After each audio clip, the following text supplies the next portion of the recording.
ঢাকার নবাবগঞ্জের ঐতিহাসিক কোমরগঞ্জ পশুর হাটের লটারি ড্রয়ের অনুষ্ঠান 16 জুন সোমবার বিকেল 5:30 ঘটিকায় অনুষ্ঠিত হয়েছে। এই সময় উপস্থিত ছিলেন হাট ইজারার পক্ষে লিংকন আহমেদ লোটাস, রাকিবুজ্জামান রাকিব ও স্থানীয় গণ্যমান্য ব্যক্তিবর্গ। লটারি ড্রয়ের মাধ্যমে ভাগ্যবান বিজয়ীদের মাঝে পুরস্কার তুলে দেওয়া হয়।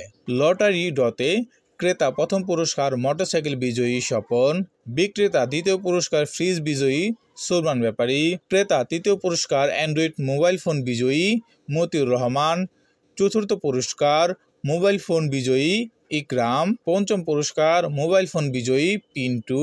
এই সময় লিংকন আহমেদ লোটাস বলেন, কোমরগঞ্জ পশুর হাটের ঐতিহ্য ধরে রাখার প্রয়াসেই আমাদের হাটের লটারির ব্যবস্থা করা হয়েছিল, যাতে করে স্থানীয় কৃষকগণ তাদের পালিত পশু পাখি এই হাটে বিক্রি করে লাভবান হতে পারে।